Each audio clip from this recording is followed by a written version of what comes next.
Kalau kita dengar kata covert hypnosis, berarti itu ada dua kata kan? Ada covert persuasion ya. Ada covert, ada persuasion. Nah, kalau covert itu apa? Covert itu berasal dari bahasa Inggris yang artinya terselubung atau disembunyikan, ditutupi, rahasia, yang merupakan kata sifat gitu ya. Kemudian persuasion itu kita tahu ada covert yang artinya ada sesuatu yang disembunyikan, sesuatu yang ditutupi, sesuatu rahasia gitu, yang sifatnya terselubung. Ketika dia digabung dengan persuasion, ada sebuah tindakan, ada sebuah proses untuk membujuk orang. Berarti apa nih kira-kira covert persuasion? Ya. Nah ini isinya ya, kita lihat persuasionnya dulu nih dari Richard Perloff. Persuasion itu adalah sebuah proses nih, sebuah proses ya, di mana si komunikator atau orang yang ingin mempengaruhi itu dia berusaha untuk convince, berusaha untuk meyakinkan orang lain untuk mengubah apa attitude-nya atau perilakunya ya sesuai dengan pesannya atau sesuai dengan kondisinya yang diinginkan oleh si komunikator tadi ya, dalam sebuah atmosfer yang free choice. Artinya apa? Artinya orang yang dipengaruhi itu dia memiliki kebebasan untuk melakukan.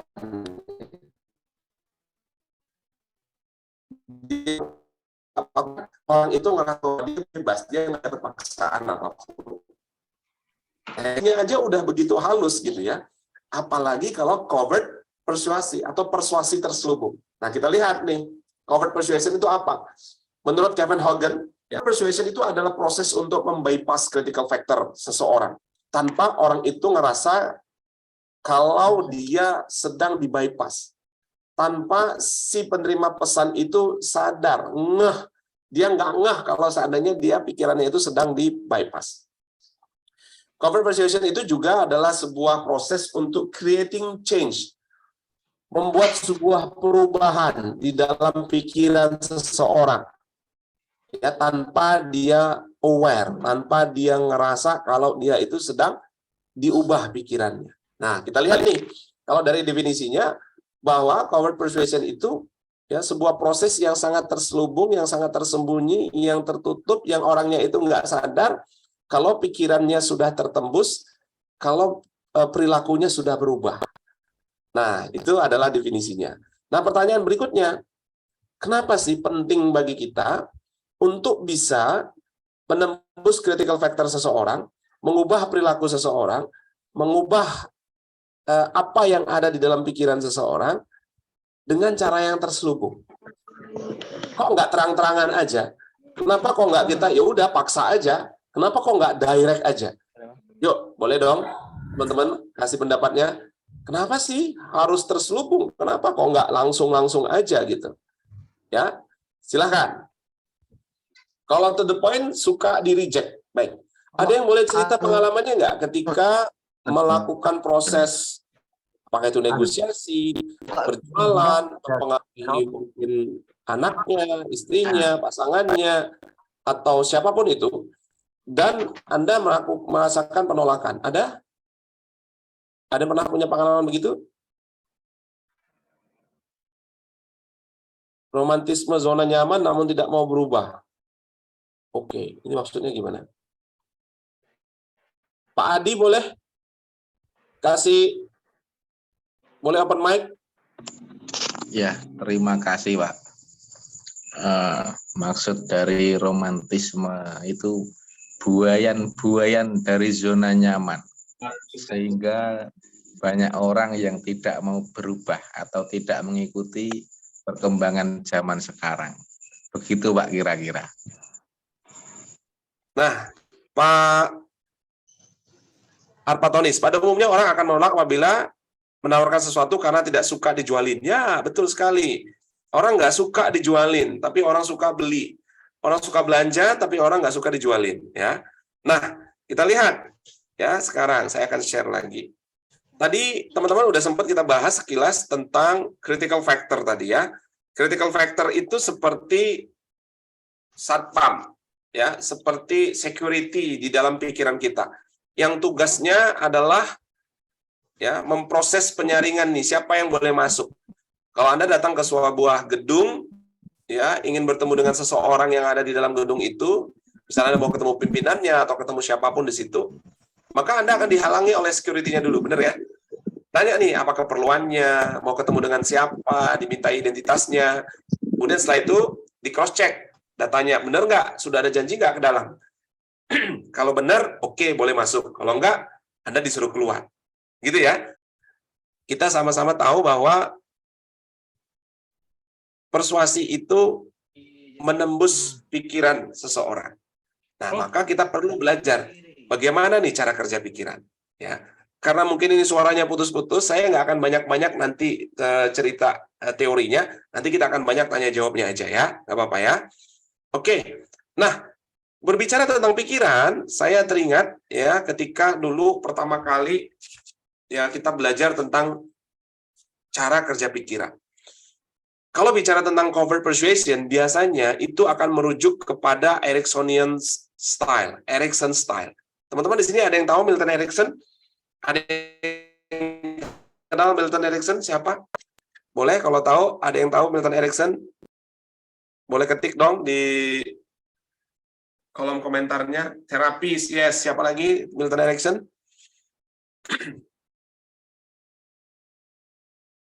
Belum tahu. Terapis, ya, ada yang sudah tahu, ada yang belum tahu. Oke, pakar hipnosis, yes. Milton Erickson itu adalah bapak hipnoterapi modern, ya. Milton Erickson ini punya kemampuan yang sangat luar biasa untuk menghipnosis orang, dan dia punya ciri khas yang sangat istimewa, yaitu apa? Dia bisa menghipnosis orang hanya dengan bercakap-cakap saja. Bahkan orangnya nggak perlu tutup mata, orangnya nggak tidur, nggak perlu masuk dalam kondisi seperti hipnosis konvensional gitu ya, dan orang itu kadang-kadang nggak nyadar kalau dia itu dihipnosis. Nah, Milton Erickson ini sangat luar biasa. Dan kenapa kalau saya bilang bahwa ketika kita bicara tentang covert persuasion, itu akan merujuk kepada Erickson style. Nah, saya mengatakan di sini Erickson style, ya. Kevin Hogan juga menyatakan itu Erickson style. Kenapa disebutkan Erickson style? Ya, karena bukan hanya tentang Milton Erickson-nya saja gitu. Banyak orang yang mempelajari tentang Milton Erickson seperti Ernest Rossi, John Grinder, Richard Bandler, Bill O'Hanlon, tapi mereka ini punya sudut pandang yang berbeda-beda, punya cara pemahaman yang berbeda-beda, dan ketika mereka mengajarkan kepada murid-muridnya juga beda-beda. Tetapi ada satu ciri khas yang sama ya tentang bagaimana ternyata Milton Erickson itu punya kemampuan yang sangat luar biasa untuk membypass critical factor seseorang. Baik, tadi kita sampai bicara tentang NLP ya. Oke, saya akan cepat aja teman-teman, supaya nanti bisa kita lebih banyak untuk diskusinya aja. Nah, ketika bicara tentang kenapa ini penting banget, supaya kita tahu bahwa ketika kita bicara covert persuasion, kita bicara tentang pikiran. Nah, salah satu ilmu yang membahas tentang pikiran itu adalah Neuro Linguistic Programming. Tahun 2009 pertama kali saya mengambil lisensi practitioner dari NLP dari Pak Roni, yang beliau belajar langsung dari Richard Bandler, dan Bandler itu meneliti Milton Erickson, sehingga banyak sekali yang saya pelajari tentang NLP selama hampir 12 tahun, 13 tahun sekarang ya, dari tahun 2009, kemudian saya 2013 ngambil master NLP-nya lagi untuk memperdalam tentang NLP itu, dan ketika saya mempraktekkan NLP dalam kehidupan sehari-hari, khususnya tentang komunikasi, itu dampaknya luar biasa banget. Saya tahun 2009 belajar NLP, ingat banget waktu itu ya, dalam kondisi yang sangat-sangat luar biasa ya. Kita paksain untuk bisa belajar karena kita pengen perubahan yang terjadi dalam diri kita, dan itu saya sudah ceritakan di buku saya, di buku Persuatrik yang terbit di Kompas Gramedia waktu itu. Itu saya juga nggak kebayang bahwa ternyata ya kita bisa melebihi dari apa yang kita bayangkan, kita pikirkan tentang diri kita kalau kita tahu bagaimana cara kita menggunakan pikiran itu. Dan bukan hanya bisa mempengaruhi orang lain, yang paling penting adalah kita bisa meyakinkan diri kita sendiri bahwa kita bisa meyakinkan orang lain. Itu bisa digunakan untuk bisnis, di dalam training, di dalam bagaimana kita berkomunikasi dengan anak, dengan istri, dengan pasangan. Itu luar biasa banget. Sampai akhirnya saya belajar lagi tentang hipnosis, khususnya memperdalam tentang Ericksonian hypnotherapy, dari guru saya, Kang Asep Harul Ghani, yang beliau belajar dari Stephen Gilligan dan langsung juga ke Milton Erickson ya, Stephen Gilligan-nya. Dan di sini saya mengetahui bahwa ternyata orang itu, ya, pikiran orang itu sangat mudah untuk dipengaruhi kalau kita tahu bagaimana cara kerja pikirannya. Nah, malam hari ini kita akan belajar juga suatu yang simple, suatu yang mudah. Teman-teman nggak perlu belajar, bukan nggak perlu ya. Artinya kalau teman-teman punya kesempatan untuk bisa belajar NLP itu lebih baik. Teman-teman bisa belajar hipnosis itu jauh lebih baik. Namun teman-teman malam hari ini, atau nanti kalau mau khusus untuk bagaimana bisa mempengaruhi orang tanpa orang merasa dipengaruhi, saya memformulasikan pembelajaran saya selama hampir 10 tahun itu, 12 tahun itu, ya, dari NLP dan hipnosis dalam sebuah training yang namanya Persuatrik. Yang waktu itu kita dimentorin oleh Dr. Indrawan Nugroho dari Tempa Trainers Mentoring Program untuk mendesain sebuah pelatihan yang impactful, yang bisa memberikan dampak. Dan alhamdulillah juga di tahun berikutnya, itu tahun 2015 ya, tahun 2016 bukunya tadi yang saya sebutkan, Persuatrik, itu diterbitkan oleh Alex Media, Komputindo, dan beredar di toko buku Gramedia. Dan malam hari ini saya akan share 4 langkah kunci bagi teman-teman yang saya sudah formulasikan dari pembelajaran NLP, hipnosis, dan ilmu psikologi lainnya, sehingga teman-teman nanti, insya Allah mudah-mudahan malam hari ini bisa langsung menggunakan itu dan mempraktekkannya, baik itu kalau mau bisnis, mau jualan, kalau mau negosiasi, kalau mau untuk berdakwah, untuk menyeru kepada kebaikan, untuk mengajak anak-anaknya berbuat baik, gitu ya, membangun hubungan yang lebih romantis dengan pasangannya, gitu. Langsung malam hari ini bisa dipraktekin. Ya, siap ya. Siapa yang mau malam hari ini, begitu nanti selesai dari sesi ini, teman-teman langsung bisa praktek. Yang mau, boleh dong raise hand atau klik mau. Karena saya akan langsung fokus kepada teknik. Prinsipnya kita udah sering ya di Speak to Lead sebelumnya, sering. Mau ya? Oke, sip. Mau. Baik. Bagi teman-teman yang belum mengikuti prinsip-prinsipnya, jangan khawatir. Teman-teman langsung ke YouTube channel-nya Quanta Edutama. Nah, di situ Speak to Lead-nya di pertemuan-pertemuan sebelumnya ada di situ. Ya, jangan lupa subscribe ya. Dan tonton semua video-videonya, baik itu dari saya, dari Coach Habibie, dari coach-coach lain, trainer-trainer lain yang sudah berbagi di Speak to Lead sebelumnya. Ya, khusus untuk Persuatrik dan Covert Persuasion yang belum belajar tentang prinsip-prinsip dasarnya, nanti boleh ya, silahkan teman-teman ke YouTube-nya. Bagi teman-teman yang nggak, aduh kayaknya kalau nonton YouTube itu kurang seru nih, pengen langsung experience-nya, boleh nanti gabung sama kita di Jakarta tanggal 21 dan 22 Januari, ya, insya Allah Persuatrik Training Offline Batch 21, ya, angkatan ke-21, ini setelah pandemi baru pertama kali dimulai gitu ya, udah hampir 2 tahun vakum karena pandemi. Dan kita kembali lagi ke offline nanti tanggal 21 dan 22 Januari. Catat tanggalnya ya, amankan seat Anda. Saya akan langsung nih bahas ya bagaimana caranya kita bisa mempengaruhi pikiran orang lain tanpa orang itu merasa dipengaruhi.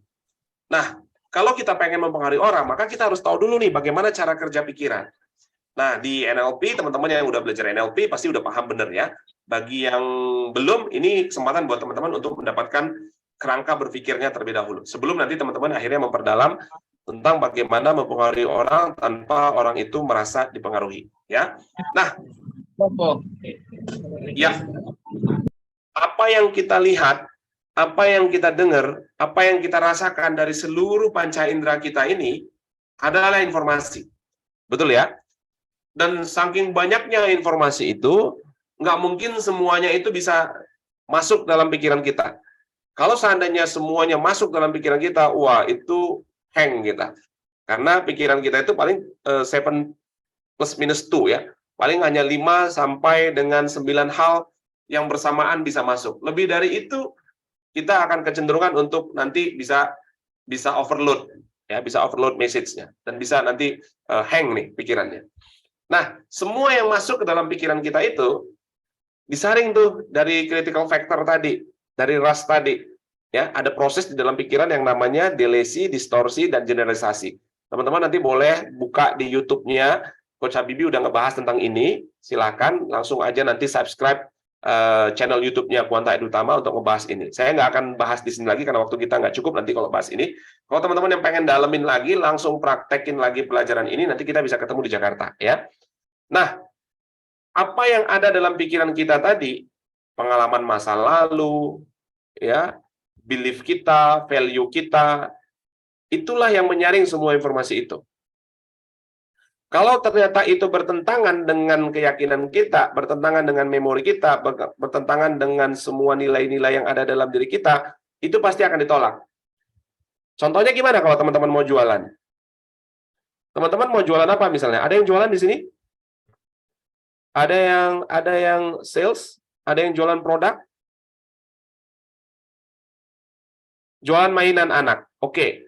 Jakarta, insya Allah nanti kita Jakarta di Yellow Hotel kalau nggak salah, ya, di Harmoni, Jakarta Pusat. Ada sales mobil, oke, Pak Ahmad Bakri. Misalnya Pak Ahmad Bakri mau jualan mobil, ya, atau jualan jasa, jualan mobil. Biasanya apa sih yang paling menjadi keberatan orang beli mobil? Boleh open mic-nya, Pak? Halo, ya. Silakan Pak, apa sih yang biasanya jadi keberatan orang untuk beli mobil? Selain harga lah ya. Oh, biasa keberatan keputusan, tanya dulu keputusan suami, tanya keputusan istri. Oh, oke. Tanya keputusan suami, tanya keputusan istri, ya. Yang kadang-kadang juga itu sebenarnya penolakan halus gitu ya. Iya, Pak. Oke.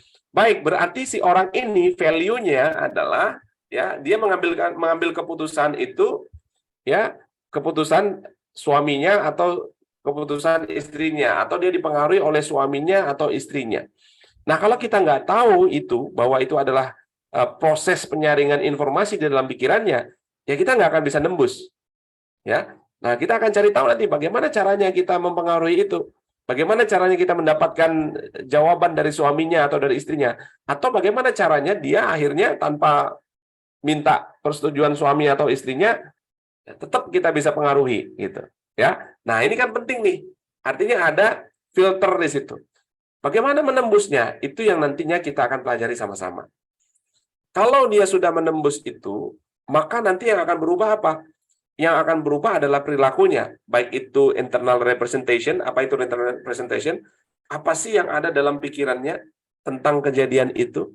Bagaimana sih perasaannya? Bagaimana sih perilakunya, gerak-gerik tubuhnya, dan akhirnya behavior-nya berubah. Behavior-nya kan kita mau dia beli, ya kan? Untuk supaya dia beli, maka kita perlu merubah apa yang ada dalam pikirannya. Nah, ini proses cara kerja pikiran, teman-teman. Ya, kita akan belajar hal-hal detail nanti, ya. Mudah-mudahan waktunya cukup selama 2 hari, karena di hari kedua teman-teman akan langsung praktek. Prakteknya bukan hanya di kelas, tapi nanti prakteknya itu keluar. Kita ketemu langsung dengan orang-orang yang kita belum kenal dan bagaimana kita bisa mempengaruhinya dalam waktu yang sangat singkat.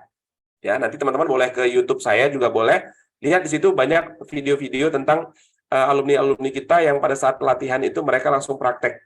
Ya, kalau di Bandung biasanya kita di Ciamplas, kalau di Surabaya kita di Tunjungan, kalau di Jogja kita di Malioboro, Jakarta kita di Harmoni itu. Ya, mudah-mudahan nanti bisa hadir juga di kota teman-teman. Nah, kita lihat nih sekarang. Kalau teman-teman udah paham tentang, oh ternyata apa yang dilihat, apa yang didengar, apa yang dirasakan orang, itu nggak langsung diterima, tapi disaring dulu. Nah, ini paham dulu nih. Berarti kan bagaimana cara menembusnya? Nah, itu yang kita akan pelajari. Sehingga dia nggak tahu kalau dia itu sedang dipengaruhi. Nah, teman-teman, kita akan langsung belajar. Ada 4 langkah di dalam persuasif, di dalam persuasi terselubung, agar supaya kita bisa nembus itu. Oke, setiap langkah ini ada detailnya. Kita belajar selama 2 hari di sini. Saya akan jelaskan cepat, singkat, tapi teman-teman bisa dapetin manfaatnya langsung malam hari ini. Yang pertama harus kita lakukan adalah pusatkan perhatian subjek. Bisa kebayang nggak kalau seandainya teman-teman datang nih ke kantor, ingin bertemu dengan seseorang. Ketika ketemu sama orang itu, tapi dia sebentar ya, lihat handphonenya. Atau ketika Anda lagi berbicara, lagi presentasi, tiba-tiba sekretarisnya datang. Oh, tunggu dulu, saya lagi nyatet ini. Perhatiannya terpecah ke sana kemari. Kira-kira menurut teman-teman, orang yang dalam keadaan pikirannya terpecah ke sana kemari, mudah atau sulit dipengaruhi? Yuk, boleh dong kasih pendapatnya. Kira-kira menurut teman-teman, kalau Anda sedang sulit ya, oke, sepakat berarti kita semuanya ya. Sulit karena nggak fokus ke pembicaraan kita. Yes, maka tugas kita pertama kalau ingin mempengaruhi orang, bukan langsung mau closing, bukan langsung mau pengaruhi dia. Tapi tugas kita pertama adalah grab attention-nya dia. Kalau Anda nggak dapat attention-nya dia, ya, Anda akan kesulitan untuk nanti memasukkan pesan-pesan terselubungnya. Nah, bagaimana cara untuk meng-grab attention-nya? Banyak. Nanti di training Perswatri kita akan belajar beberapa teknik. Saya akan share di sini ada 2 teknik yang teman-teman bisa pakai. Yang pertama, ya manusia itu kecenderungan ya, ada yang tidak cenderung itu, ada yang dia cenderung itu. Tapi sebagian besar manusia itu cenderungannya adalah visual. Ya, artinya apa? Orang sangat tertarik dengan apa yang dia lihat pertama kali. Nah, makanya ada cinta pandangan pertama gitu ya. Ada lagi juga kita pernah dengar mungkin ketika kita ngelihat sesuatu kita langsung tertarik kayak gitu. Ya, karena orang cenderung visual. Maka untuk kita bisa nge-grab perhatian seseorang, kita perlu ya memperhatikan tampilan visual kita. Bagaimana caranya? Ya, yang paling mudah adalah dengan kita berpenampilan semenarik mungkin, yang sesuai, yang rapi, tertata, bersih. Ya. Sesuai ini maksudnya gimana? Sesuai dengan konteksnya. Ya, sesuai dengan momennya, sesuai dengan acaranya, sesuai dengan Anda bertemu dengan siapa, itu menjadi penting banget. Teman-teman bisa bayangin nggak kalau seandainya teman-teman datang ke klinik, mau periksa nih kesehatannya. Ketika Anda masuk ke dalam klinik itu, Anda melihat ada seorang yang badannya kekar, cuma pakai singlet you can see doang, kemudian di sini ada tatonya, terus dia pakai apa namanya ini? Stetoskop ya, untuk meriksa-meriksa itu ya. Nah, kemudian Anda masuk bertemu dengan orang itu. Kemudian dia tanya, sakit apa? Oh, kayaknya Anda perlu disuntik nih. Kira-kira Anda mau nggak diobatin dengan orang yang kayak gitu tuh? Yang Anda nggak kenal, tiba-tiba penampilannya seperti itu. Apa yang ada dalam pikiran Anda? Serem ya. Bahkan, wah ini beneran nggak nih? Jangan-jangan, wah ini sadis nih. Langsung sehat ya, kabur. Iya. Tapi kalau Anda masuk ke dalam klinik, Anda ketemu dengan orang yang sama, orangnya itu juga. Tapi dia pakai pakaiannya rapi, pakai jasnya putih, tatonya yang tadinya banyak itu ketutup dengan jasnya. Kemudian dia pakai stetoskopnya, kemudian sambil tersenyum, dia bertanya Anda sakit apa, kemudian dia menyarankan Anda untuk disuntik. Kira-kira mau nggak? Mau ya, yang tadi meragukan, bener ya Pak Arpatonis ya? Tapi yang ini dengan penampilannya diubah, hanya dia pakai pakaian yang rapi, bersih, mungkin wangi juga, ya. Terus dia pakai jas putih, jas dokter itu, tiba-tiba Anda percaya bahwa dia dokter. Hanya dengan mengubah penampilan saja, mendadak persepsi kita tentang orang itu berubah. Nah, ini penting banget. Sekarang sering kita nih, ya, kalau kita lihat di TV itu, banyak sekali kasus-kasus, baik itu yang positif maupun yang negatif gitu ya. Contoh, banyak sekali orang akhirnya tertipu hanya dengan tampilannya. Oh, dia menggunakan atribut-atribut tertentu. Akhirnya orang yakin sama dia. Oh, padahal ternyata enggak. Ya, sampai akhirnya muncul istilah don't judge a book by its cover. Kenapa sampai muncul seperti itu? Don't judge a book by its cover. Karena cover itu memang sangat mempengaruhi. Ya, kalau covernya aja udah nggak menarik orang untuk membaca isinya, maka kita nggak akan mau baca isinya. Kalau cover kita, penampilan kita itu nggak membuat orang tertarik untuk lebih lanjut berbicara dengan kita, ya kita akan sulit untuk mendapatkan perhatiannya. Nah, itu penting banget teman-teman perhatikan. Ya, kalau di Perswatri kita akan khusus akan belajar seperti itu. Ya, bagaimana caranya kita bisa meningkatkan kualitas visual kita sehingga orang attract sama kita. Ya. Kemudian yang kedua, ya banyak tekniknya, tapi saya akan share 2 saja malam hari ini karena waktu kita sangat terbatas. Ya, teman-teman, cara paling mudah untuk attract attention orang adalah dengan bertanya. Ya, jadi kalau misalnya teman-teman bertemu dengan seseorang yang belum Anda kenal, apakah itu di pesawat, di kereta api, atau mungkin di tempat-tempat tertentu, ketika Anda ingin membuka percakapan dengan orang itu, Maka cara yang paling ampuh adalah dengan mengajukan pertanyaan. Hampir tidak ada orang yang tidak menjawab, kecuali kalau Anda menggunakan pertanyaan-pertanyaan yang sifatnya terlarang. Ya, kita di Persuasif juga belajar nanti pertanyaan-pertanyaan seperti apa yang teman-teman nggak boleh tanya. Ya, salah satunya adalah pertanyaan-pertanyaan yang sifatnya rahasia gitu ya, sifatnya sangat pribadi, privasi, itu nggak boleh. Kalau ibu-ibu biasanya jangan ditanyain tentang berapa berat badannya gitu ya. Bapak-bapak juga kayaknya nggak mau ditanyain gitu ya. Berapa anaknya, tinggalnya di mana, kalau seandainya ada baru ketemu gitu, baru kenal ya. Tapi ada pertanyaan-pertanyaan yang nanti kita akan latih ya, the powerful questions, pertanyaan yang langsung bisa nembus bawah sadarnya.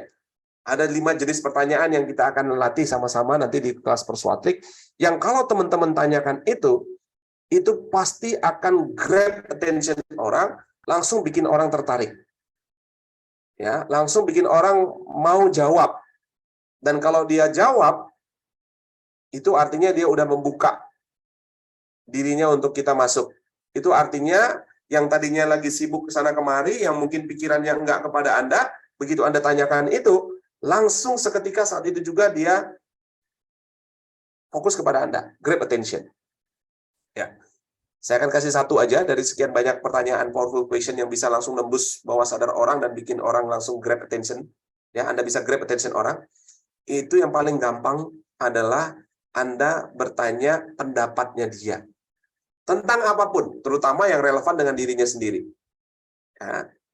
Misalnya Anda lagi berada di suatu tempat gitu ya, pengen ngobrol dengan orang itu, Anda lihat dia lagi baca buku, atau Anda lihat dia melakukan sesuatu gitu, Anda boleh tanya, Mas, Mbak, atau Pak, atau Bu, maaf, saya penasaran nih, saya pengen kasih hadiah buat istri saya, atau saya pengen kasih hadiah buat teman saya.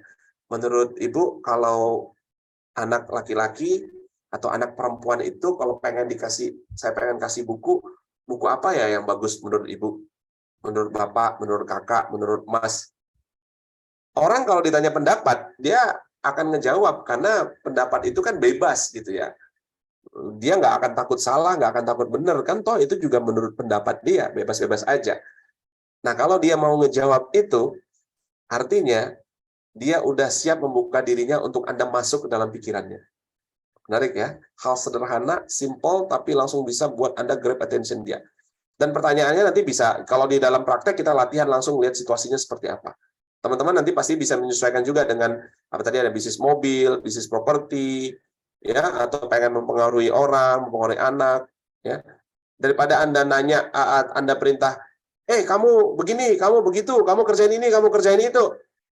Ya, sementara dia lagi mungkin fokusnya nggak ke situ, Anda tanya aja pendapat dia tentang sesuatu itu. Itu akan mengalihkan perhatiannya kepada Anda. Itu akan mengalihkan dunianya kepada Anda. Oke, itu langkah yang pertama. Setelah Anda bisa grab attention-nya dia, Anda udah bisa bikin dia fokus kepada Anda, maka masuklah ke langkah kedua, yaitu bangun hubungan baik. Orang hanya mau berbisnis dengan orang yang dia suka dan dia percaya. Setuju ya? Orang hanya mau berbisnis dengan orang yang dia suka dan dia percaya. Ini bukan kata saya, ini kata Daniel Kahneman, seorang yang mendapatkan hadiah Nobel. Ya, dia bilang orang hanya mau berbisnis dengan orang yang dia suka dan dia percaya. Kalau dia nggak suka sama kita, kalau dia nggak percaya sama kita, dia nggak akan mau dengerin kita. Ya, dia nggak akan mau terima saran kita. Maka tugas kita adalah bangun hubungan baik. Bagaimana cara membangun hubungan baiknya? Ya, teman-teman nanti bisa menggunakan berbagai macam teknik, di YouTube juga sudah ada, tapi kalau teman-teman mau langsung prakteknya, nanti kita bisa langsung sama-sama latihan. Ya. Cara yang paling gampang untuk teman-teman bisa bangun hubungan baik dengan seseorang adalah dengan mulai membangun kesamaan dengan orang itu. Coba cek deh, teman-teman kalau ngumpul dengan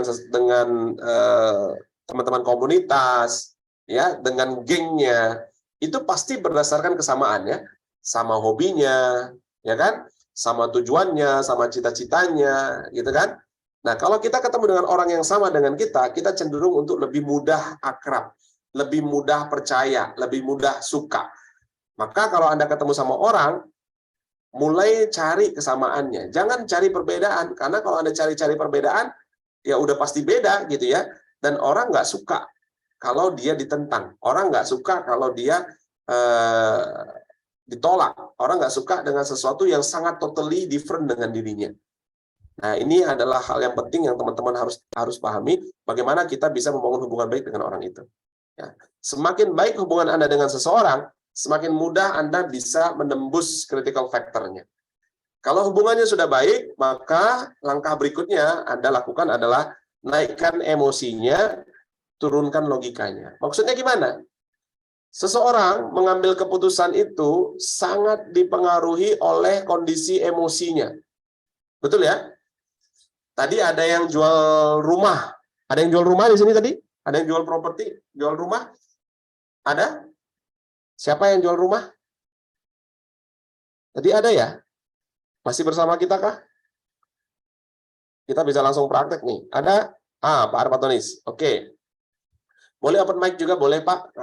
Oke. Sebenarnya apa sih yang dibeli orang dari rumah, Pak?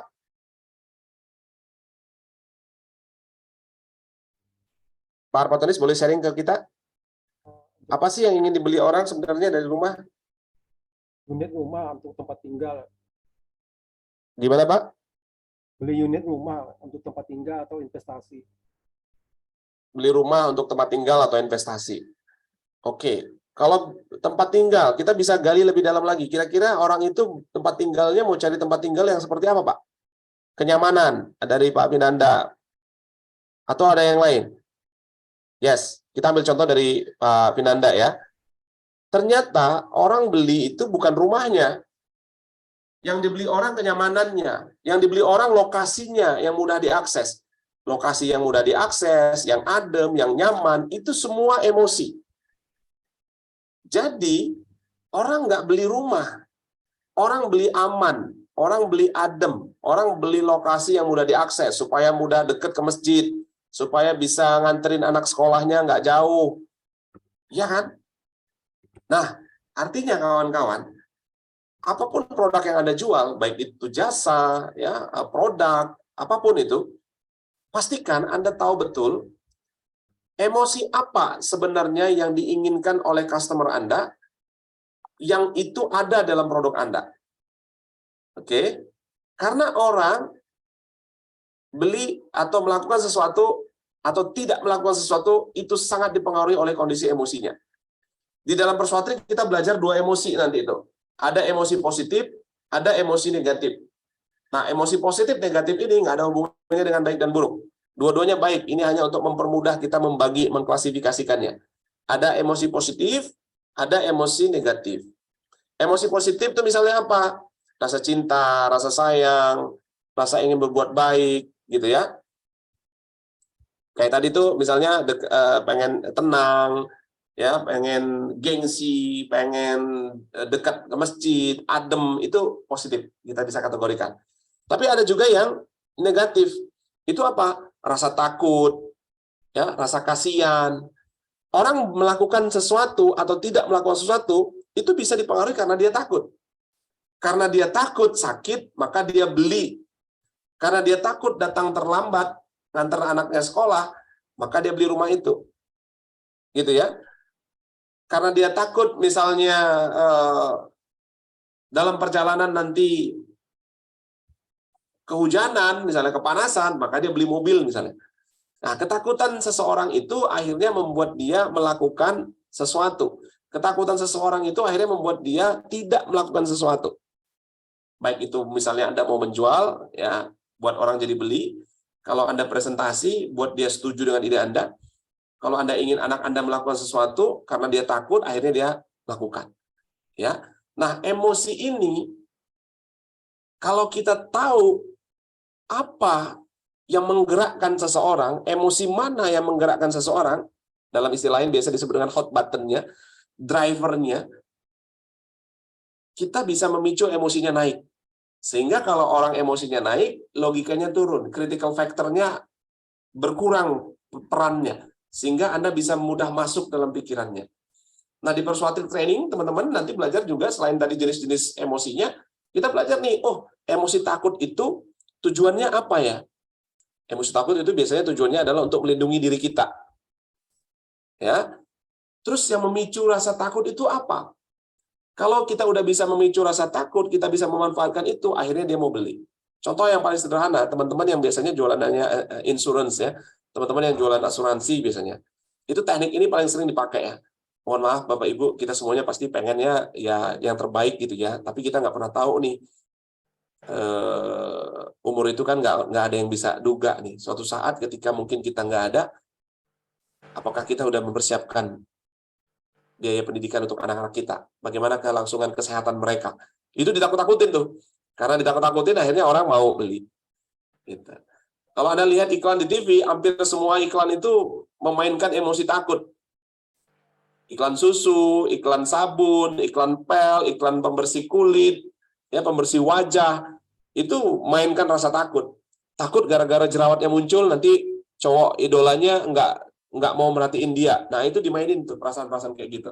Nah, kalau teman-teman nanti bisa memainkan semua ini, menaikkan emosi dan menurunkan logika, ya, teman-teman akan lebih mudah untuk membypass critical factor-nya tadi, sehingga teman-teman bisa memainkan langkah keempat, yaitu dengan memasukkan pesan terselubungnya.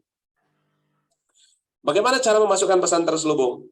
Dengan menggunakan verbal, visual, dan vokal. Kita belajar bagaimana menggunakan pola-pola bahasa hipnotik. Kita menggunakan persuade card, ada 70 pola bahasa hipnotik, pola bahasa persuasi terselubung, yang ketika teman-teman menggunakan pola-pola bahasa itu, teman-teman langsung bisa menembus critical factor seseorang. Kata-kata yang teman-teman sampaikan itu, ya, langsung bisa masuk ke dalam pikiran bawah sadarnya dan bisa mempengaruhi perilakunya.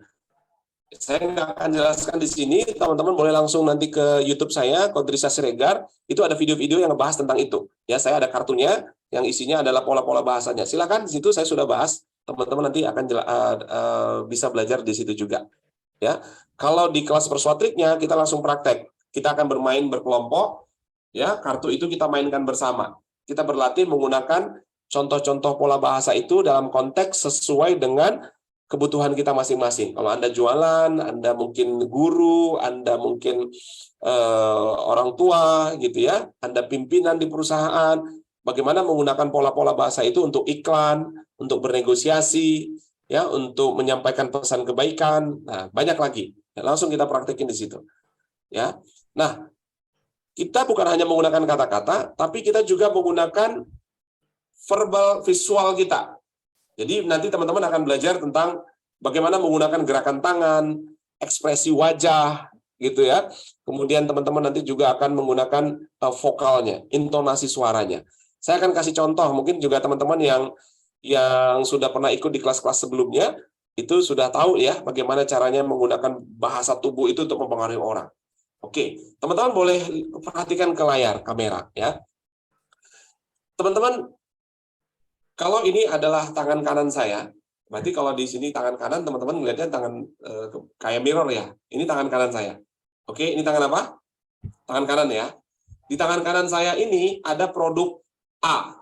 Ada produk apa? Produk A. Ingat-ingat lagi ya. Di tangan kanan saya ada produk A. Oke. Di tangan kiri saya ada produk B. Ini tangan kanan saya ada A. Di tangan kiri saya ada B. Oke, Anda boleh lihat ke kamera, ke layar. Perhatikan baik-baik. Ya, mungkin saya boleh di spotlight supaya teman-teman bisa melihat semuanya. Oke. Ini A, ini B. Di kanan saya A, di kiri saya B. Perhatikan ya. Dari segi harga, kita bisa bedakan. Dari segi harga, kita bisa bedakan. Dari segi kualitas, kita tentunya bisa bandingkan. Ya. Dari segi harga, kita bisa bedakan. Dari segi kualitas, kita juga bisa bandingkan. Kira-kira kalau disuruh pilih antara A dengan B, Anda mau pilih yang mana? Boleh kasih jawabannya? B. B. B. Yang lain? B. Oke, kenapa B? Pak Asman, kenapa B? Karena kita memfokuskan kualitas dibandingkan dengan harga. Karena kalau, ya ini pribadi saya sih, lebih mengutamakan kualitas. Oke, kualitas. Dari mana Pak Asman tahu bahwa B itu lebih berkualitas dibandingkan dengan A?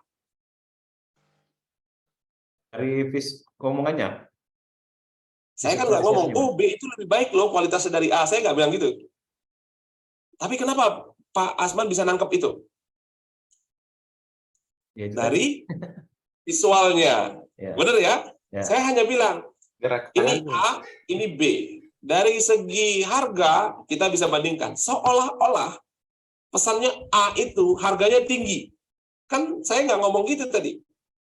Dari segi kualitas, kita bisa bedain. Seolah-olah B itu kualitasnya lebih baik, lebih tinggi. Padahal saya nggak ngomong gitu. Hanya dengan menggerakkan tangan ini, kita bisa mengirimkan pesan dalam pikiran seseorang, ya, bahwa sesuatu itu lebih berkualitas, sesuatu itu lebih mahal harganya tanpa harus kita ngomong itu. Nah, di Persuatrik kita akan main ini semua, Pak. Gerakan tangan kita akan mainkan, intonasi suara kita akan mainkan, ya, bahasa tubuh kita akan mainkan, yang itu langsung bisa menyisipkan pesan ke dalam pikiran bawah sadar seseorang, sehingga dia nggak sadar kalau dia itu dipengaruhi. Nah, ini akan menarik sekali, ya, karena kita nanti praktek. Bahkan teman-teman prakteknya bukan hanya di kelas sama teman-teman yang ikut training, tapi juga nanti langsung praktek keluar. Teman-teman langsung ketemu dengan real orang, langsung praktek, begitu nanti selesai, balik lagi ke kelas, kita akan bahas apa yang teman-teman sudah lakukan tadi di luar. Nah, ini akan seru banget. Anda bisa bayangin, Anda praktek, Anda ikut training 2 hari, kemudian langsung praktek, langsung dapetin hasilnya, dampaknya langsung seketika. Ya, nah kawan-kawan, itulah 4 langkah yang kita bisa lakukan untuk mempersuasi orang yang orang itu nggak sadar kalau dia sedang dipersuasi. Karena teman-teman bisa nge-grab attention-nya dia, kemudian bangun hubungan baik sehingga dia ngerasa suka sama kita, trust sama kita. Orang kalau udah trust sama kita, dia nggak akan kritis lagi, dia nggak akan pikir-pikir panjang lagi, dia akan lebih mudah untuk setuju sama kita. Dan kita udah bisa tahu nih, oh orang ini driver emosinya adalah ini, saya akan menggerakkannya begini, sehingga dia mengambil keputusan itu dengan cara emosional, yang itu dia lakukan sendiri, atas kemauannya sendiri, tanpa dia ngerasa terpaksa. Karena kita menggunakan pola-pola bahasa hipnotik, bahasa tubuh yang menggiring pesan terselubung ke dalam pikirannya, dan intonasi suara yang membuat orang itu akhirnya lebih mudah menerima apa yang kita katakan. Dan mudah-mudahan malam hari ini teman-teman bisa dapatkan manfaatnya. Yang bagi teman-teman yang ingin dapetin langsung experience-nya, pengalamannya, rasanya, untuk bisa mempraktekkan itu semuanya, bisa nanti ketemu sama kita di Jakarta, di Hotel Yellow Harmony, tanggal 21 dan 22 Januari 2023. Pastikan Anda amankan seat Anda, ya, nanti Kak Bianda dari Quanta akan share link-nya bagi teman-teman yang langsung isi, ya, link pendaftaran itu, teman-teman akan dapetin special price-nya. Harga pelatihan ini adalah 4 juta rupiah, teman-teman. Tapi bagi yang early bird, ya, sampai dengan tanggal berapa? 12 atau tanggal 13, itu nanti bisa dicek lagi, itu dapat potongan harga sehingga hanya 3.500.000 saja. Bagi teman-teman yang khusus malam hari ini mengisi linknya, walaupun mungkin membayarnya besok, nggak apa-apa, karena mungkin sekarang sudah malam gitu ya, teman-teman langsung dapat potongan lagi, diskon besar-besaran lagi, jadi hanya cukup dengan Rp2.999.000 saja, teman-teman sudah mendapatkan experience 2 hari untuk belajar full prinsip-prinsip dan teknik-teknik Persuatrik, ya, dengan segala macam fasilitasnya. Bukan hanya itu, teman-teman nanti dapat e-course Persuatrik, ya, video yang teman-teman bisa putar ulang-ulang terus, bagaimana teman-teman bisa memperdalam pembelajaran itu, sekaligus juga nanti ada free 3 sesi coaching bersama saya senilai Rp5 juta bagi teman-teman yang daftar. Oke, dan sampai jumpa dengan kawan-kawan semuanya, Bapak Ibu semuanya, di Jakarta tanggal 21-22 Januari 2023. Terima kasih atas perhatiannya. Silakan nanti kalau ada hal-hal yang ingin ditanyakan malam hari ini, kita punya waktu tanya jawab ya sekitar 10-15 menit. Untuk itu, terima kasih atas perhatian teman-teman. Saya kembalikan ke Dara, sampai nanti kita akan pilih 1 orang yang pertanyaannya paling menarik buat kita. Saya akan bagikan gratis 1 Persuacard, ya, yang terpilih nanti, ya, 1 Persuacard isinya 70 pola bahasa yang teman-teman bisa gunakan untuk mempengaruhi orang tanpa dia merasa dipengaruhi. Terima kasih. Assalamualaikum warahmatullahi wabarakatuh. Saya kembalikan ke Kak Dara. Silakan Kak Dara. Baik, terima kasih Coach Kodri sudah memberikan ilmu-ilmu yang sangat berguna dan sangat luar biasa pada malam hari ini. Nah, baik, untuk Bapak Ibu semuanya dipersilahkan untuk bertanya kepada Coach Putri karena ini sudah memasuki sesi tanya jawab ya Bapak Ibu sekalian. Yang mau bertanya langsung bisa klik icon raise hand. Nah, bagi yang tidak ingin bertanya langsung bisa chat di kolom chat. Baik, kita sudah ada penanya baru yaitu kepada Pak Vinanda, dipersilahkan.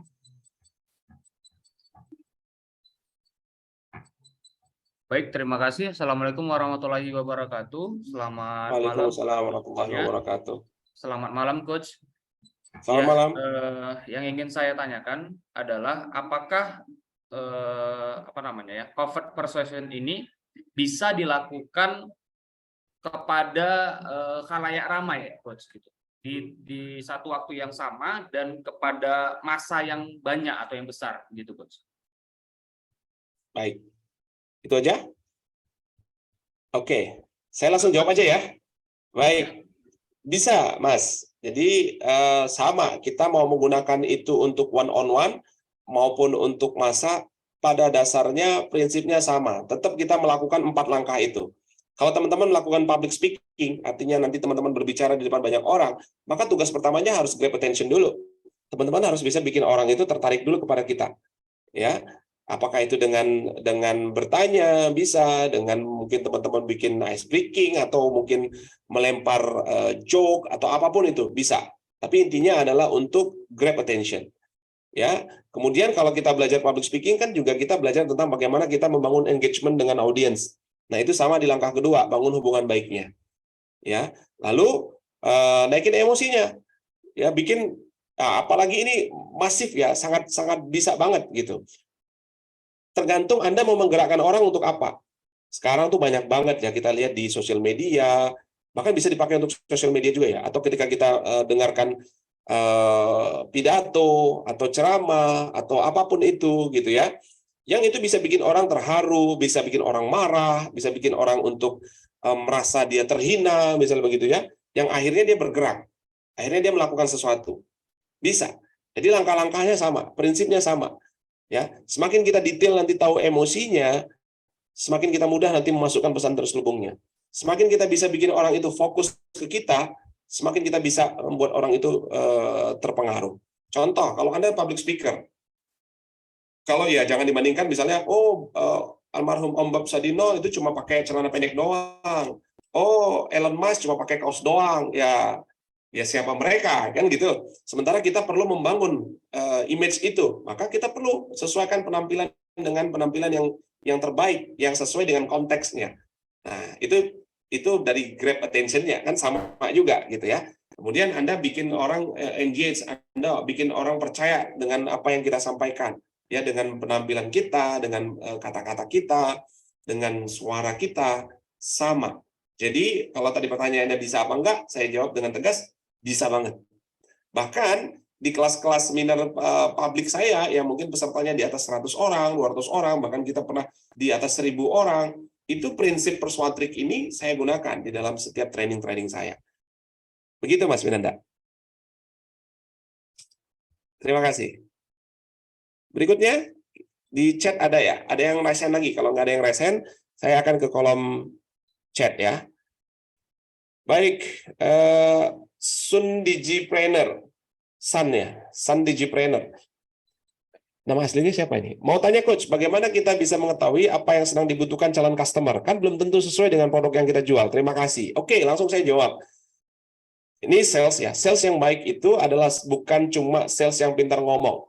Sales yang baik itu adalah sales yang pintar bertanya. Makanya ada tuh pertanyaan powerful question tadi. Yang kalau teman-teman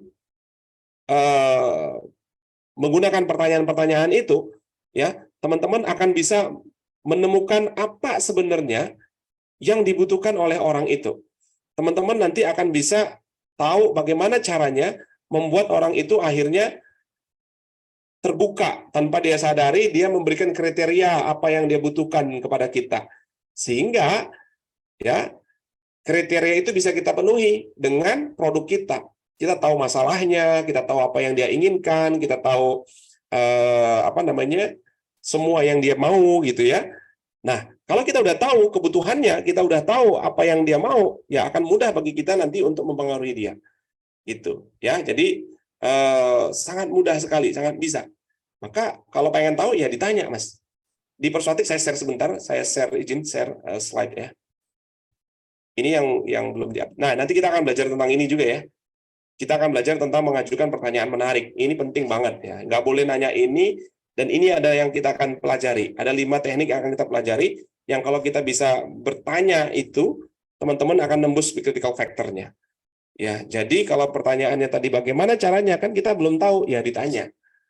Nah, apa yang dia butuhkan. Nah, teknik bertanyanya kita akan belajar. Oke. Kemudian, apakah cover persuasif ini sama dengan hypnosis coach? Sama enggak ya, tapi prinsip kerjanya, ya tadi kan saya udah jelasin tuh. Karena hampir semua pembahasan tentang covert persuasion itu pasti nanti merujuk kepada Ericksonian style. Tadi masih ingat ya, Milton Erickson. Cara bagaimana Milton Erickson mempengaruhi orang, menghipnosis orang. Gitu. Nah, kalau belajar hipnosisnya berarti covert persuasion itu adalah covert hipnosis. Hipnosis yang terselubung. Gitu ya. Bagaimana cara membuka blocking seseorang yang akan kita pengaruhi? Karena orang tersebut sudah tahu tugas kita. Contoh, guru BK ketika akan mempengaruhi anak yang berbuat pelanggaran. Wah, ini. Yang pertama persepsi dulu tentang guru BK. Guru BK ini kan bukan berurusan dengan, nah ini di Indonesia ini salah kaprah gitu ya. Guru BK itu bukan ngurusin orang bermasalah gitu. Ya, guru BK itu kan harusnya juga ngurusin yang baik-baik juga, yang nggak bermasalah. Di Indonesia itu kayaknya seolah-olah guru BK itu adalah polisi sekolah gitu. Enggak ya. Nah, ya diubah dulu persepsinya. Nah, makanya gurunya jangan berperilaku seperti seolah-olah dia polisi sekolah gitu. Yang hanya ada kalau ada yang bermasalah. Enggak. Justru seharusnya mencegah supaya nggak terjadi permasalahan, ya. Bagaimana cara membuka blocking? Oke. Bagaimana cara membuka blocking? Yuk kembali ke tadi critical factor. Masih ingat critical factor? Di NLP itu kita belajar gini. Jika terjadi penolakan, itu tandanya kurang keakraban. Ingat-ingat prinsipnya. Jika terjadi penolakan, itu tandanya kurang keakraban. Berarti kalau dia ngeblok, kalau dia nolak, berarti apa? Guru BK-nya itu nggak akrab sama siswanya. Guru BK-nya itu nggak deket sama siswanya. Maka tugasnya apa? Masuk ke langkah kedua. Apa langkah kedua? Bangun hubungan baik dengan siswa itu. Caranya gimana? Oh, panjang, nanti kita bisa bahas nanti. Ya, itu banyak di YouTube saya juga ada. Gitu ya. Jadi ingat langkah keduanya, bangun hubungan baik dulu. Kalau dia ngeblok, pasti tandanya kurang keakraban. Oke, saya lanjut ya. Kemudian bagaimana sebagai mempengaruhi bawahan, maksudnya bagaimana mempengaruhi bawahan atau kelompok pada situasi yang bagaimana untuk mempengaruhinya. Tujuan untuk mau menjalankan program sekolah. Bagaimana sebagai seorang kepala sekolah mempengaruhi bawahan, kelompok resepsi bagaimana? Saya kurang paham. Mungkin nanti Pak Adi boleh di open mic aja ya. Bagaimana? Saya ke Pak Ahmad Bakri. Pak Adi boleh open mic? Maksudnya gimana pertanyaannya? Ya, terima kasih Pak. Maksud saya bagaimana cara mempengaruhi bawahan agar mau menjalankan program sekolahan, dan pada situasi yang bagaimana mereka itu agar bisa kita ubah. Seperti itu kira-kira Pak. Terima kasih. Terima kasih Pak. Baik, ini sangat kontekstual ya. Jadi kita nggak bisa langsung jawab, oh Pak ini begini, karena saya nggak tahu persis situasinya seperti apa Pak Adi. Tapi kalau secara umum, tadi ingat lagi langkah-langkahnya. Pertama, Pak Adi pasti nggak akrab dengan orang itu, sehingga anak bawahannya nggak mau. Mungkin kita bosi, sorry to say, mungkin kita ya hanya kalau mau merintah-merintah aja. Kita nggak dekat, kita nggak bangun hubungan emosional. Jadi dalam situasi yang bagaimana orang mau dipengaruhi? Dalam situasi yang sangat emosional, Pak. Emosional itu Bapak bisa bangun mereka bahagia, happy, senang, bahkan marah sekalipun bisa juga, Pak. Jadi tergantung nanti emosi apa yang cocok untuk orang-orang bawahan tadi, kelompok-kelompok tadi. Ya. Dan ingat grab attention, bagaimana mereka akhirnya fokusnya perhatiannya kepada kita. Gitu. Ya, jadi kalau menjawab secara teknikal tentang situasinya, Ya, saya perlu gali lebih dalam lagi. Tapi kalau Pak Hadi mau menggunakan formula yang 4 langkah tadi itu, step-stepnya pasti ada yang belum dilakukan. Lompat langsung mau ke perintah. Enggak. Jangan lupa mainin emosinya, bangun hubungan baiknya, grab attention-nya. Gitu. Ya. Oke, sebelum saya lanjut ke chat, Pak Azman silakan. Yang udah raise hand. Sok, makasih Sok. Mungkin tadi terkait masalah menaikkan emosi, Sok. Emosi itu kan ada sedih, gembira. Kalau seandainya emosi yang sedih gitu, Sok, gimana? Apa bisa juga kita mempengaruhi yang bersangkutan untuk tertarik dengan apa yang kita sampaikan itu? Bisa banget, tergantung outcome-nya, tergantung goals-nya. Teman-teman, karena kita tadi kan belajarnya langsung ke technical ya. Kalau di Persuatrik kita 2 hari. Di hari pertama itu kita belajar prinsipalnya dulu. Kita belajar prinsipalnya. Saya nggak apa-apa deh, saya share ke teman-teman ya. Kita belajar prinsipal dulu. Jadi kalau teman-teman tahu prinsipnya, itu mempengaruhi orang akan jadi semakin mudah tekniknya. Kenapa? Karena prinsipnya kita tahu. Jadi ada formula di dalam Persuatrik yang membuat orang itu jadi sangat mudah sekali untuk ada pengaruhi. Saya akan share sebentar, saya akan cari slide-nya. Oke. Gimana kalau ternyata dia sedih gitu ya Pak ya? Apa kita bisa pengaruhi? Justru semakin sedih dia, semakin mudah kita pengaruhinya. Kenapa? Karena dia sedang berada dalam kondisi emosional yang memuncak. Kita ingat tadi langkah ketiga, naikkan emosi, turunkan logika. Kalau dia udah dalam kondisi sedih, sedihnya memuncak, ya kita nggak perlu ngapa-ngapain, dia udah emosinya udah naik. Itu kan enak banget itu. Ya, tinggal kita manfaatin aja. Nah, ini prinsip dasarnya. Kita akan belajar di sini. Nah, teman-teman bisa lihat. Ternyata untuk mencapai tujuan persuasi, kita hanya perlu mempengaruhi 2 hal. Mempengaruhi emosinya dan mempengaruhi perilakunya. Nah, pertanyaan saya, ya, Bapak tujuannya apa? Kan dia lagi sedih nih. Bapak ingin mempengaruhi dia agar supaya apa? Apa, Pak? Mungkin perilakunya selama ini dia menyesal atau gimana gitu, Pak. Ya, Bapak ingin dia melakukan apa setelah itu? Bapak ingin mencapai tujuannya apa?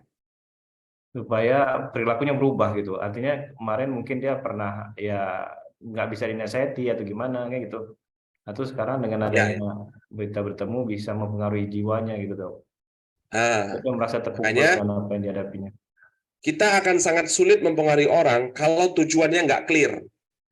Jadi kita clear dulu tujuan kita, baru nanti kita bisa nemuin nih perilaku apa yang kita ingin ubah dari orang itu, emosinya apa. Nah itu makanya penting banget di dalam Persuatrik ya, kita punya prinsip-prinsip dasar. Nah prinsipnya adalah mulai dari sebuah tujuan yang jelas. Jadi kalau kita mau mempersuasi orang tapi kita nggak ngerti tujuannya, akan sulit. Nah itu kenapa kita perlu banget belajarnya 2 hari. Mulai dari hal-hal dasar ini kita akan latih sampai teman-teman paham, sampai teman-teman bisa membuat tujuan yang jelas, sehingga nanti akhirnya teman-teman bisa mempengaruhi tadi emosinya apa, perilakunya apa. Contoh gini, dia sedih nih, bisa nggak orang sedih dipengaruhi? Sangat bisa. Justru dengan kesedihannya itu, akhirnya dia akan melakukan sesuatu. Sesuatu yang dilakukannya itu adalah yang kita mau. Gitu. Jadi melakukan sesuatu yang kita mau, tapi itu atas dasar sukarelanya dia sendiri. Nah, kan keren banget itu.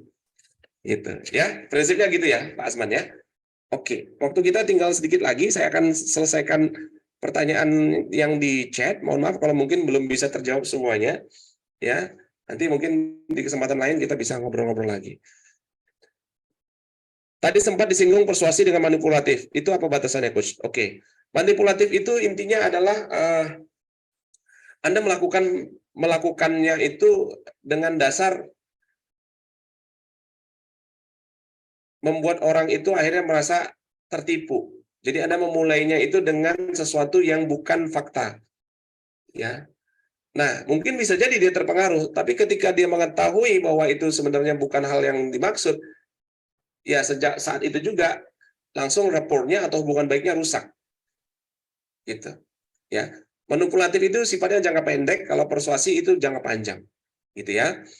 Kemudian Kalau kita sudah lakukan covert persuasion dengan 4 prinsip tadi, apa ada waktunya bahwa pesan itu masuk ke bawah sadar selamanya atau sementara saja seperti kondisi hipnosis gitu? Ya, hipnosis kan juga nggak selamanya, juga tidak sementara, tergantung situasinya, gitu. Ya, dia bisa naik turun, sama kayak sinyal, kadang-kadang bisa putus, kadang-kadang bisa nyambung lagi. Hipnosis juga begitu kok. Covert persuasion juga begitu. Ya, selama pesannya tidak diubah, selama pesannya tidak terbantahkan dengan value yang baru gitu ya, dia akan tetap ada. Gitu. Bisakah digunakan untuk mempengaruhi Bisakah digunakan untuk mempengaruhi pecandu narkoba untuk move on permanen, coach? Insya Allah bisa. Tapi biasanya lebih pakai bukan covert persuasion ya. Ya mereka harus diterapi, mereka harus direhabilitasi gitu-gitu. Karena kan kalau narkoba ini ada pengaruh fisik juga kan, zat-zat yang masuk dalam tubuhnya itu kan merusak sistem sarafnya. Nggak bisa cuma pakai covert persuasion aja. Apa yang dapat menggagalkan persuasi yang sudah sangat berhasil? Putus hubungan baiknya. Kalau dalam bahasa NLP itu rapornya rusak, connectedness-nya putus. Ya, apa yang membuat hubungan baik itu putus? Ya, banyak hal. Ya, Anda mungkin sudah paham juga. Bagaimana cara mempengaruhi orang yang sudah berumur seperti kakek dan nenek? Ya, sama aja. Selama dia masih bisa menerima informasi, selama beliau masih bisa memproses komunikasi, sama aja, bisa. Tapi kalau udah sulit memahami kata-kata, mungkin udah pikun, ya agak sulit. Tapi kalau masih normal, semua insya Allah bisa. Maaf, Coach. Praktek-praktek ini kan dilakukan secara langsung temu fisik. Nah, gimana caranya melakukan dalam kata-kata yang tidak tatap muka? Sama aja, teman-teman nanti bisa baca buku Persuasive Writing. Tulisan saya, buku saya Persuasive Writing, itu digunakan dalam kata-kata tertulis. Bisa, sama aja. Ya, nanti prinsip-prinsipnya juga ada. Teman-teman boleh ikut juga nanti pelatihannya juga bisa. Ya, pada dasarnya sama. Ya, hanya konteksnya lisan dan tulisan, gitu.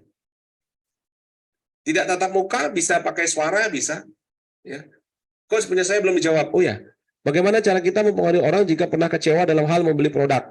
Dan bagaimana cara bisa ambil kepercayaan dia bahwa kita tidak sama dari sebelumnya? Oke, ini bagus. Kita belajar tuh nanti di Persuatrik. Ya, justru kecewa itu dipakai. Justru kecewa itu dipakai untuk mempengaruhi orang. Asal jangan dia kecewanya sama kita ya. Kalau dia kecewanya sama kita agak berat. Walaupun bisa, tapi berat. Ya, saya share sebentar. Itu kita bahas. Ya, ketika kita mainin emosi, mudah-mudahan bisa menjawab Bapak. Kalau main lebih dalam nanti kita bisa ketemu di Jakarta. Ini, nah ini. Oh, belum saya share ya. Oke, sebentar. Tinggal 1 menit lagi waktu saya. Oke. Nah, ini kita mainin emosi, Pak. Kunci persuasi adalah emosi ya. Kok lari ke sini? Oke, kunci persuasi adalah emosi. Kita akan mainin emosi. Bagaimana kita menggunakan emosi untuk mempengaruhi orang. Nah, ini dia. Ketika kita mengetahui struktur dan tujuan di balik emosi yang dirasakan orang lain, kita dapat mendapatkan kekuatan untuk mempengaruhinya, melakukan apa yang Anda inginkan. Nah, ada 2 tadi, takut negatif dengan positif, takut marah, merasa bersalah, ya, kecewa, gitu juga bisa. Nah, kita bisa bikin orang takut tadi ya, contoh-contohnya kita langsung praktek. Saya mau mainin ke marah nih. Kecewa tadi kan karena pernah dikecewain sama produk sebelumnya atau supplier sebelumnya misalnya gitu ya. Nah, kita bisa menggunakan itu untuk membuat orang itu akhirnya tergerak melakukan sesuatu. Ya, mana dia? Kecewa ada nggak di sini? Tidak dihormati, merasa dikhianati, serangan. Nah, nih, orang merasa kepercayaannya dirusak ketika merasa bahwa seseorang seharusnya melindungi dia. Oke, bukan itu. Di sini ada netarnya. Oke. Yang kecewa ada tadi.